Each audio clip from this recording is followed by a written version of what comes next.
Ladies and gentlemen, welcome back to my podcast, Live Your Best Life Every Day. My name is Stefan Dajo, and today's topic is going to be about how to face stupidity. Dealing with stupidity can be a frustrating experience. I agree. You've been through that, I have, and I'm pretty sure whoever else is listening have been through that. It is, however, an inevitable part of life. Whether it's a colleague who is always making bad decisions or a friend who believes in this or that, encountering stupidity can be a challenging thing on a regular basis. However, there are ways to face stupidity without losing your cool nor your temper. You see, quite often we get triggered when we are in a situation where we have to encounter stupidity. It's so easy to lose our cool. It's so easy to get into arguments with people. But right here in this episode, we're going to be talking about steps on how to effectively deal with stupidity. Stay tuned. We all have stories where we have encountered stupidity. Now, they may be past, present, or future, but at the end of the day, it's a recurring thing and something that is quite out of our control. Like I always say, you may control yourself, but you are quite unable to control other people. Hence, in this episode, we're going to be focusing on what we can do to make sure that when we deal with stupidity, we don't get affected as much as we used to. The first step is going to be stay calm and collected. The first and most important strategy for facing stupidity is to remain calm and collected. It is easy to get frustrated or angry when dealing with someone who seems to be making foolish decisions, throwing mean words at you, being disrespectful, somebody who is not thinking rational, and so on. But losing your cool will only make things worse. Therefore, you need to take a deep breath and try to stay objective. The second point is listen carefully. When someone is saying something that seems stupid to you, it is easy to tune them out and dismiss them entirely. However, it is also important to listen carefully to what they are saying. Sometimes, people have a good reason for their beliefs or actions, even if they don't express themselves quite well. And this is something that happens a lot in the work environment. There are so many people who do have something relevant to say. However, their ways of getting the message across may not be the best. Their choice of words may not be the best either. That's why it's important to always pay attention to details and listen carefully. The third point is ask questions. One effective way to deal with stupidity is to ask questions, trust me. By asking questions, you can gain a better understanding of the other person's perspective, and that right there can help you to communicate more effectively. Be curious and non-judgmental when asking those questions. You don't want to make the other person feel as if they're not making any sense, because that will be triggering them even further. Therefore, you need to make sure that you ask the questions that will lead you to a better understanding of what the person is trying to convey. And that will help you avoid putting the person on the defensive. Point number 4. Empathize with the other person.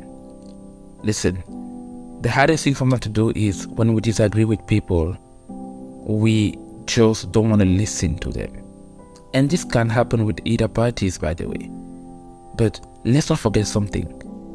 In this episode, it's about making sure that we come out of that particular situation with our own sanity and without compromising ourselves or our job in the process, if it is work related. If it is with your friends, with your families and everything, you don't want to compromise the nature of your relationship or acquaintanceship with that person. Now, do you? That's the reason why, even if you disagree with somebody's opinion or actions, it is important to try to empathize with them. Consider the reason why they might think or behave in a certain way or the way that they are. Perhaps they are under stress or facing difficult circumstances that you are not aware of. And this is something that is quite familiar when you think about it.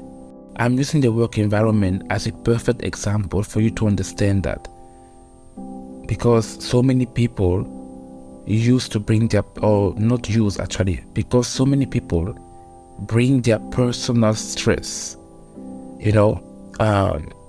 anything related to their own personal lives to work. So they're going to show up in a bad mood, they're going to be this, they're going to be that. Although that may be quite a bit of unprofessional, at the end of the day, we are human beings and we need to get down to what makes us human at the end of the day, which is empathy.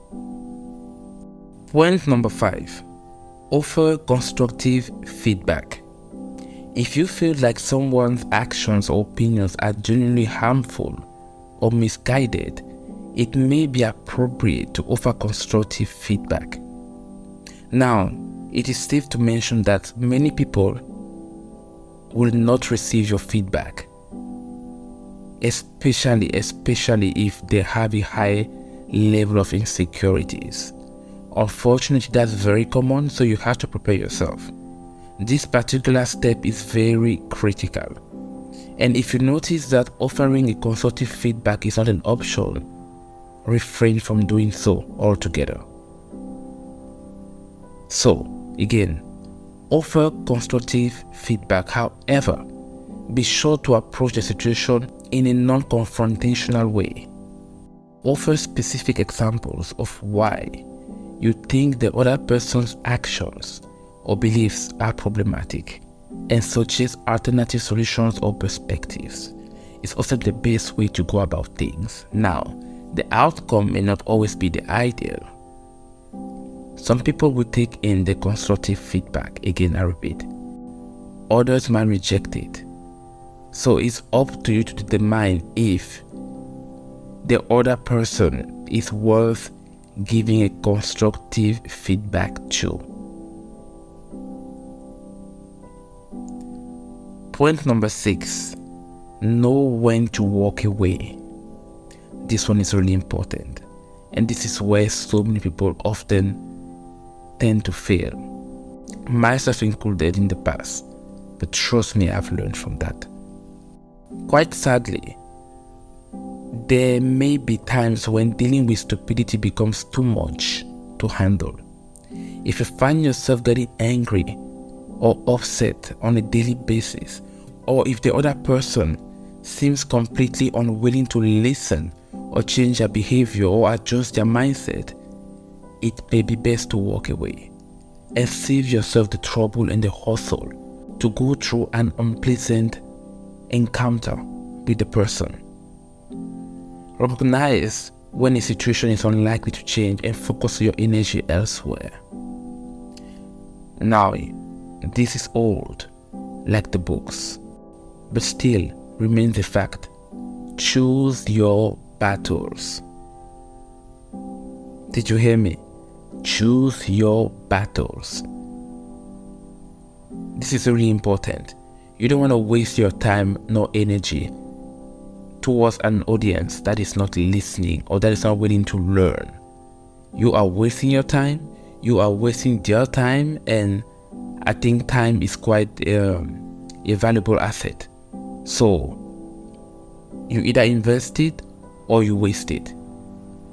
If the person is willing to learn, that's an investment, that's great, that's good. Everyone gets happy at the end of the day. But if the person is not willing to learn, then, just walk away. To conclude this episode, dealing with stupidity can be a challenging experience. Believe me, it is for everyone. It's quite frustrating. But it's possible to face it with patience, empathy, constructive feedback, by staying calm and collected, listening carefully, asking questions, empathizing with the other person, offering constructive feedback, and knowing when to walk away. You can navigate difficult situations with grace and dignity. Remember, it's about you, not necessarily the other person. Protect your mind, protect your thoughts, protect your energy, protect your vibe. And that's all I got to say for today, guys. Again, check out my book available on Amazon. The title of my book is Live Your Best Life Every Day. And share this episode with whoever you think needs to listen to this. Have a great day or night, respectively of where you are at or when you are listening to this. Stay blessed.